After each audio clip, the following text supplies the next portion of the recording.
Hello, welcome and जय हिंद प्यारे साथियों। तो आज की जो हमारी वीडियो रहने वाली है वो है ट्रेनिंग के पार्ट 2 पे। जो मैंने पहले पार्ट में आपको बताया था कि ट्रेनिंग में आपको जाना है तो आपको क्या क्या डॉक्यूमेंट्स लेके जाना है, क्या क्या आपको करवाया जाएगा और कैसे कैसे आपका ट्रेनिंग स्टार्ट होगा।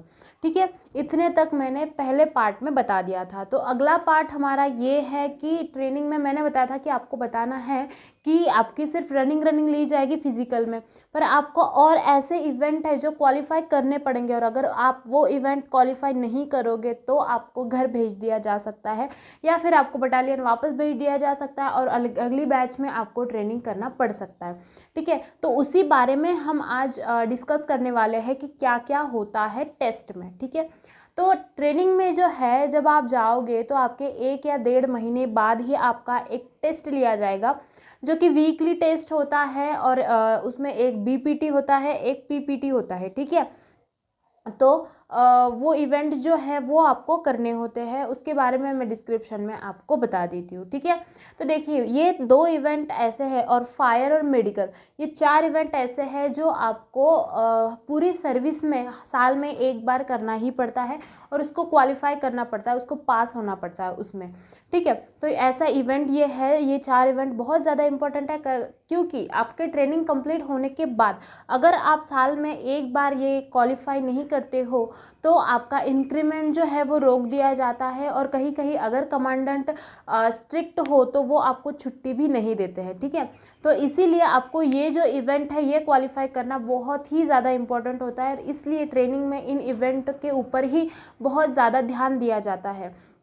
और अगर ये इवेंट कोई पास नहीं कर पाता है, पहले 6 महीनों में अगर कोई पास नहीं कर पाता है तो उसको रेलीगेट कर दिया जाता है। रेलीगेट का मतलब ये होता है कि उसे अपनी बटालियन वापस भेज दिया जाता है और उसके बाद जब अगला बैच ट्रेनिंग के लिए आएगा तब उसे फिर से ट्रेनिंग के लिए बुलाया जाता है, उसे रेलीगेट कहते हैं। ठीक है, तो उसके बाद वो अगले बैच में आएगा तो भले ही उसने 6 महीने ट्रेनिंग कर रखी है फिर भी उसको ज़ीरो से स्टार्ट करना पड़ेगा। ठीक है, और अगर कोई इनकेस ये इवेंट 6 मंथ बाद जो मिडल टर्म का टेस्ट होता है उसमें पास हो जाता है, पर अगर फाइनल टेस्ट में अगर वो फेल हो जाता है तो उसे फिर से 3 महीनों का टाइम दिया जाता है। उन 3 महीनों में भी अगर वो पास नहीं होता है तो उसे डिसमिस फ्रॉम सर्विस कर दिया जाता है और इसका रीज़न ये है बिकॉज अनसेटिस्फैक्टरी प्रोग्रेस। ठीक है, ट्रेनिंग में अनसेटिस्फैक्टरी प्रोग्रेस के बेस पर उसे डिसमिस फ्रॉम सर्विस कर दिया जा सकता है। ठीक है, अगर ये इवेंट वो पास नहीं होता है तो हमें तो ये पता नहीं था पहले, इसलिए हमें बहुत ज़्यादा डिफ़िकल्टीज़ का सामना करना पड़ा।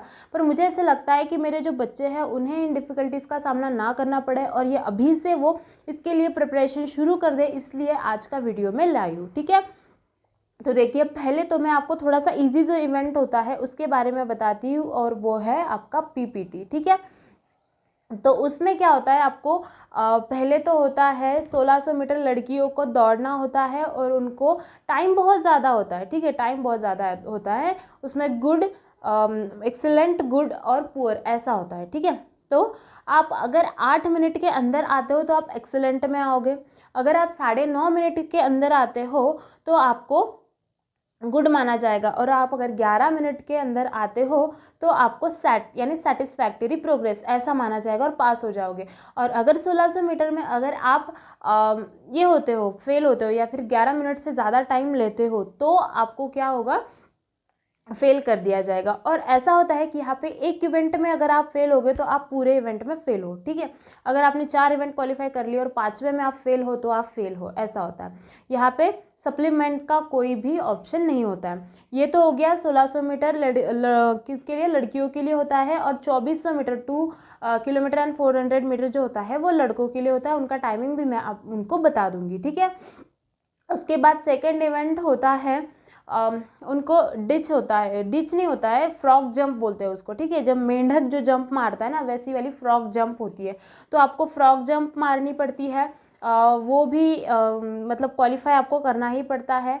उसके बाद में आपको डिस्क्रिप्शन में एक एक जो इवेंट है उसका कितना मीटर किसके लिए, कितना टाइमिंग किसके लिए, ये मैं आपको दे दूंगी। ठीक है, तो और ये हो गए 2 इवेंट। तीसरा इवेंट होता है आपको सिटअप्स मारने पड़ते हैं। सिटअप्स क्या होता है, आपको नेक ग्रिप करना पड़ता है ऐसे, फिर आपको ऐसे आपके जो घुटने हैं वो ऐसे फोल्ड कर देंगे और एक कोई भी बंदा जो है वो आपके फुट के ऊपर, पैरों के ऊपर खड़ा हो जाएगा और फिर आपको ऐसे क्या करना है, वो सिटअप्स मारने हैं। तो वो आपको, अगर आप लड़कियां हैं, आप अगर 15 सिटअप्स मारते हो तो आप सेटिस्फैक्टरी हो, अगर आप 20 मारते हो तो आप गुड में आओगे, और आप 25 मारते हो तो आप एक्सीलेंट में आओगे। और यही लड़कों के लिए 35 होता है, ठीक है, उनको 35 मारने पड़ते हैं एक्सीलेंट आने के लिए। ये तो हो गए 3 इवेंट। अब जो है चौथा इवेंट जो होता है वो आपको क्या करना होता है, 5 मीटर शटल्स मारने पड़ते हैं, ठीक है। 5 मीटर शटल्स क्या करना है, आपको ऐसे जाना है, यहाँ पे छूना है, फिर से वापस आके यहाँ छूना है, एक ऐसा करके आपको शटल रन होता है, ठीक है। तो वो एक इवेंट है आपका, उसमें अगर आप 13 मारते हो तो आप सेटिस्फैक्टरी हो, अगर 14 मारते हो 1 मिनट में तो आप गुड हो, और अगर 15 मारते हो तो एक्सलेंट। और ऐसे ही जो प्रोपोर्शन है वो होता है लड़कों का अलग से, ठीक है। लड़कों के लिए थोड़ा सा ज़्यादा टाइमिंग कम और सिटअप ज़्यादा ऐसा होता है, वो भी मैं आपको बता दूंगी। लड़कियों का तो फिलहाल मैं बता देती हूँ, फिर लड़कों का भी मैं आपको बता दूंगी, ठीक है। उसके बाद लास्ट इवेंट होता है 60 मीटर स्प्रिंट, ठीक है। 60 मीटर स्प्रिंट जो होता है उसमें आप लोग को 60 मीटर दौड़ना होता है। आप अगर 9 सेकंड में आते हो तो आप एक्सीलेंट हो, 10 में आते हो, 10 to 11 में अगर आते हो तो आप गुड हो, और 11 to 12 में अगर आप आते हो तो आप हो। अगला इवेंट होता है बीपीटी, ठीक है। बीपीटी में भी आपको 5 इवेंट होते हैं। उसमें लड़कियों को जो है वो 3.2 रनिंग होती है, लड़कों को 5 किलोमीटर रनिंग है होती है। उसके बाद आपको हॉरिजॉन्टल रोप होता है, वर्टिकल रोप होता है, और आपको 60 मीटर स्प्रिंट होता है, ठीक है। ये इवेंट जो है, और डिच होता है 7 फीट डिच लड़कियों को, 9 फीट डिच जो होता है वो लड़कों को। तो ये जो इवेंट है, 5 इवेंट ये होते हैं बीपीटी में। पर ये हार्ड इसलिए है क्योंकि आप जो दौड़ते हो तो पीपीटी में जो आप दौड़ते हो तो आपको पीटी ड्रेस में दौड़ना होता है और खाली हाथ दौड़ना होता है, इसलिए ये दौड़ तो ईजी है। पर बीपीटी में आपको पूरी वर्दी लगानी होती है, पिट्ठू पोच लगाना होता है। पिट्ठू पोच क्या होता है वो मैं आपको जब सारे सामान का वीडियो बनाऊंगी उसमें बता दूंगी। पोच जो होता है जिसमें हम अम्यूनिशन रखते हैं वो, और पिट्ठू जो होता है एक हमारा जो स्कूल बैग होता है उसके जैसा होता है जिसमें हम पूरा सामान रखते हैं। तो वो पिट्ठू में आपकी 11 चीज़ें होंगी जो आपको लग सकती है लड़ाई के मैदान में। जब आप जाते हो तो आपको डेली यूज़ के लिए जो चीज़ें लग सकती है वो चीज़ें आपके पिट्ठू में रखी हुई होंगी।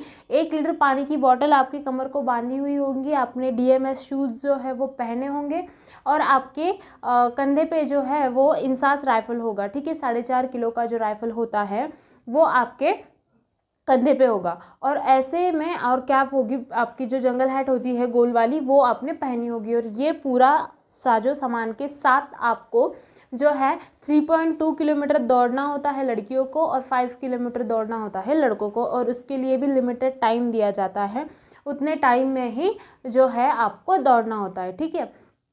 उसके बाद ये तो हो गया रनिंग का, ये पूरा लेके सामान। वैसे ही जो रोप होता है, ठीक है, उसको हम हिंदी में खड़ा रस्सा और पड़ा रस्सा बोलते हैं, ठीक है। तो जो खड़ा रस्सा होता है वो भी आपको पूरा चढ़ना होता है ऊपर तक, और वो पूरा जो सामान है वो लेके आपको रस्सा चढ़ना होता है। उसके बाद मंकी रोप होता है, ठीक है, उसको हम पड़ा रस्सा बोलते हैं। तो वो भी आपको थोड़ा सा ऐसे खड़ा रहेगा, फिर आपको ऊपर जाना है और अपने पैर ऊपर फेंकने हैं, और पूरा वो क्या करना है, रेंगते हुए ऐसे जाना है, ठीक है, लटक के जाना है। तो ये एक इवेंट होता है, वो भी पूरे सामान के साथ। 7 फीट डीच होता है, वो गड्ढा होता है, वो आपको कूदना होता है 7 फीट और 9 फीट, वो एक इवेंट होता है, ठीक है, वो भी पूरे सामान के साथ। और 60 मीटर स्प्रिंट जो होता है हमारा पीपीटी में जो था वही यहाँ पे होता है, पर यहाँ पूरे साजो सामान के साथ वो करना होता है। तो ये 5 इवेंट है जो आपको पास करने ही होते हैं, ठीक है। अगर आप वो पास नहीं कर पाते हो तो 6 महीने के बाद तो आपको रेलीगेट करके बटालियन वापस भेज दिया जाएगा, आपकी यूनिट वापस भेज दिया जाएगा। और अगर आप एक बार मिडिल टर्म में पास कर जाते हो और अगर फाइनल में नहीं कर पाते हो तो आपको 3 महीनों के लिए जो है वो रखा जाएगा, और उसके बाद जो है dismiss from service because of unsatisfactory progress, ठीक है। तो आपको डिसमिस फ्रॉम सर्विस कर दिया जा सकता है, ठीक है। और इतना ही नहीं, ये तो इवेंट आपको करनी ही है। जब आपके टेस्ट रहेंगे उसमें क्या क्या होता है ये हम हमारे नेक्स्ट पार्ट में बताएंगे। तो ये इवेंट जो है, जो खड़ा रस्सा और बड़ा रस्सा है, इसके लिए आपको बहुत ज़्यादा मेहनत की ज़रूरत है, बिकॉज़ पूरा हाथों का और ग्रिप का ज़ोर लगता है, पूरा पैरों का और हाथों का ज़ोर लगता है। इतना सारा सामान लेके आपको ऊपर चढ़ना है और ऊपर से ही वैसे उतरना है। और मंकी रोप जो है उसमें भी आपको पूरा लटकना है और अपने पैर जो है वो ऊपर फेंकने हैं और पूरा ऐसे जाना है ट्रैवल करते हुए उस रास्ते से। उतना सारा 4.5 किलो की राइफ़ल भी आपको लटकानी होगी, पूरा सामान भी आपके पास, 1 लीटर की बॉटल भी पानी की होगी, पिट्ठू में भी आपके सामान होगा, और ये सारा सामान लेके वर्दी पहन के बेल्ट वगैरह लगा के आपको क्या करना है, ये सारे इवेंट करने हैं। और अगर आप ये नहीं करते हो तो क्या होगा ये तो मैंने बता ही दिया है। तो ये आपको बताना इंपॉर्टेंट इसलिए था कि आप सिर्फ इस भरोसे पे मत रहिए कि आपने 5 किलोमीटर रनिंग कर लिया, फिजिकल क्वालिफाई कर लिया, हो गया, या लड़कियों ने 1600 मीटर रनिंग कर लिया, हो गया। नहीं, इसके लिए अभी से प्रैक्टिस करना शुरू कर देना चाहिए आपको, क्योंकि हमें ये पता नहीं था, इसलिए हम तो इसके लिए पहले से प्रिपेयर नहीं थे। पर अगर आपको ये सब अभी मैंने बता दिया तो आपको जो है डिप्स जो होते हैं वो लड़कियों को भी और लड़कों को भी अभी से ज़्यादा डिप्स लगाओ, सिटअप्स लगाओ, ठीक है। अपने जो कोर मसल्स है उसको स्ट्रॉन्ग करो, क्योंकि जब तक आपके कोर मसल्स स्ट्रॉन्ग नहीं होंगे तब तक आप खड़ा या पड़ा रस्सा नहीं कर पाओगे, ठीक है। तो ये जो इवेंट है ये आपको करने हैं, तो आपको अभी से बहुत कड़ी मेहनत करनी है, क्योंकि देखिए वो बोलते हैं ना कि जब शांति होती है उस वक्त जब पसीना बहाता है ना, तो युद्ध के टाइम पे उसे खून नहीं बहाना होता है पड़ता है, ठीक है। तो इसीलिए अभी आपके पास टाइम है तो रनिंग तो करिए, करते ही रहिए, पर आप साथ में डिप्स लगाना या अदर जितना हो सके उतना हार्ड वर्कआउट कीजिए और अपनी बॉडी को स्ट्रांग बनाइए, ताकि आपको वापस यूनिट जाके फिर से ट्रेनिंग ना करना पड़े और आपको ट्रेनिंग के दौरान ज़्यादा मेहनत नहीं करनी पड़े। क्योंकि देखिए 1 महीने बाद ही वो देख लेते कौन बीपीटी पीपीटी पास हो रहा है। जो पास होते हैं उनका अलग ग्रुप बनाते हैं, जो फेल होते हैं उनका अलग। फिर जो फेल होते हैं उनको बाद में जो है जब आपका रेस्ट टाइम होता है, रेस्ट टाइम में उनको ग्राउंड पे बुलाएंगे, फिर से करवाएंगे। रात को आपकी नाइट को पीटी की क्लासेस होंगी, उसमें आपसे करवाएंगे अगर आप पास नहीं होते हो तो इसलिए अभी से मेहनत कीजिए ताकि आप पास हो और रेस्ट ट्रेनिंग के टाइम पे प्रॉपर आप रेस्ट कर सको। और ऐसा भी होता है कि जो जल्दी जल्दी पास होता है उनकी जो नाइट को ड्यूटी लगती है वो ड्यूटी भी उनकी माफ़ कर दी जाती है, उनकी ड्यूटी नहीं लगती है, और जो फेल होते हैं उनकी ड्यूटी लगती है, ऐसा भी होता है। तो इसलिए जो है अभी से आप प्रैक्टिस करते रहिए, ठीक है। Thank you so much. अगर वीडियो आपको पसंद आए तो like comment share and subscribe करना मत भूलिए। Thank you so much and जय हिंद, हैव अ नाइस डे।